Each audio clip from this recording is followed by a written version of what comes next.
There's no question in my mind that you failed this test.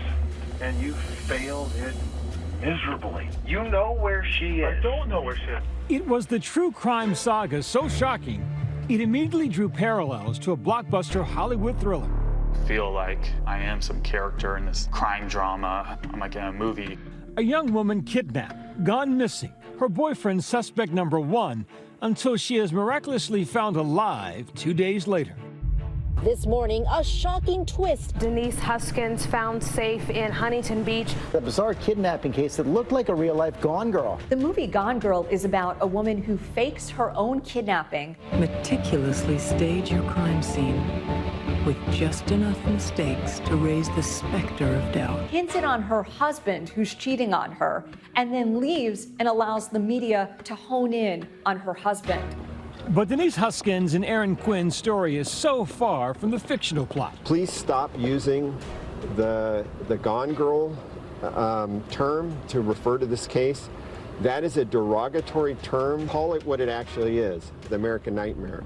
For months, their nightmare made national headlines. The couple were deemed frauds, accused of faking the horrific ordeal, until the arrest of a man named Matthew Muller.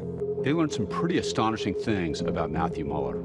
He joined the Marine Corps for 5 years, and he actually was discharged honorably as a sergeant. He graduated summa cum laude from Pomona College out here in California. Certainly prioritized his studies over his social life. And then went to, of all places, Harvard Law School. Now, almost a decade later, more twists and turns, and more vindication for Denise. This man had all the markers of a serial predator. I really believe that this is just the tip of the iceberg. Just last week, Muller was charged with new felonies of kidnapping for ransom. Matthew Muller is accused of holding up 2 men and 1 woman at gunpoint and threatening them to go and withdraw tens of thousands of dollars from a bank account. And when they did, they were so terrified, they never came forward. This revelation only one of many that came out after Muller allegedly confessed in prison. We're, again, grateful that a new team is looking at it and reinvestigating and exploring things that we know were never explored. And we are so grateful to have found a team in law enforcement who respects us, who values us as victims, and is willing to work with us and collaborate with us.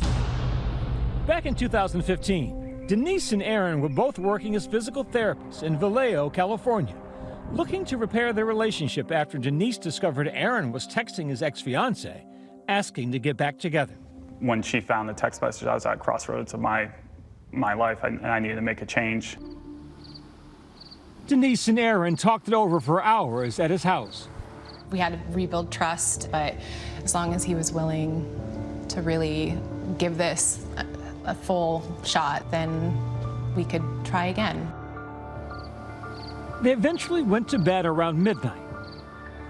Then at 3 a.m., a voice says, "Wake up, this is a robbery." An intruder wearing a wetsuit was in the bedroom. Laying zip ties on the bed, the intruder told Denise to bind Aaron's feet together and his hands behind his back, then ordered her to walk to the bedroom closet. He got my laptop and then forced me to give up my social security number, my bank accounts. He covered their eyes with swimming goggles that had been covered in duct tape to block their sight and put headphones on them, then drugged them with a sedative. Tells me I need to stay there till the morning. I have to call in sick to work, and they had given me Denise's passcode to her phone. I need to text her boss and tell him that she had a family emergency, was going to be gone for the week. Aaron was also told he would have to withdraw money from his bank. The intruder kidnapped Denise, putting her in the trunk of Aaron's car. Alone and drugged, Aaron tried to stay awake, but couldn't. My alarm went off, and I called in sick. Hours later, he called police, who he says were immediately suspicious of his story. What they're confronted with is a man who said that his girlfriend was kidnapped in the middle of the night. There is a crazy story about this home invasion. They see all the components of what you might expect to see objectively in a domestic violence murder. Aaron agreed to go to the station to give a statement. The story you're telling here, I ain't buying it all. You got to think about how this is all going to play out. I don't have anything to think about. I'm telling you what listen to me. There ain't no frogmen came into your house. Nobody dressed in wetsuits or... It didn't happen. Aaron and his attorney knew they needed proof that Denise was still alive. In a twist, the San Francisco Chronicle got a proof-of-life message from the kidnapper. My name's Denise Huskins. I'm kidnapped. Otherwise, fine.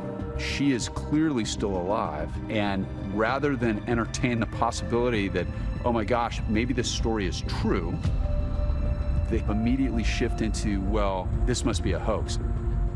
What happened after Denise resurfaced is the focus of the Netflix series, American Nightmare. Emergency. My girlfriend, Denise, got kidnapped last night. And you didn't call last night when this occurred? Chronicling how Denise and Aaron were social pariahs, their innocence questioned by law enforcement. I had gone from a murderer to now committing a hoax. From this point forward, I will not refer to them as a victim or a witness. Lieutenant Park never outright called Aaron Quinn or Denise Huskins liars. He never used the word hoax. But if you listen to the entire press conference, the whole premise of it is that the two of them were lying and that this kidnapping never happened. The fact that we've essentially wasted all of these resources for really nothing is upsetting. Little did they know that about 40 miles away in Dublin, California, a dogged female police officer was connecting Denise's story with Muller, who had just been identified as a suspect in a Dublin home invasion. They had located the suspect of the home invasion. They were going to serve a search warrant. There were several swim goggles that were duct tape black.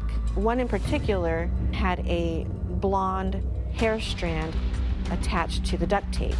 The Dublin home invasion, none of them had blonde hair. Officer Misty Caruso contacted the FBI. I said, I have this suspect in custody who may be a person of interest to you in the Vallejo kidnapping case that you guys deemed a hoax. And he told me that it wasn't the FBI saying that it was a hoax and that it was Vallejo PD that said it was a hoax. In 2017, Matthew Muller entered a guilty plea to Denise's kidnapping and was sentenced to 40 years in federal prison. Later this week, he's scheduled to appear in court again on the new charges. Denise and Aaron, now married, received a $2.5 million settlement from the city of Vallejo in 2018, with no admission of wrongdoing. And in 2021, the police chief at the time issued a public apology, writing in part, "What happened to Ms. Huskins and Mr. Quinn is horrific and evil. I would like to extend my deepest apology for how they were treated during this ordeal." So after the case with Denise Huskins and Aaron Quinn, we always thought that these kidnapping and sexual assault charges were just a one-off. But now with DNA evidence, it suggests that we're just scratching the surface. Denise offering a message to all sexual assault survivors. Always believe in yourself, even if you can't change what other people do or what other people say, and know that, you can always trust in yourself.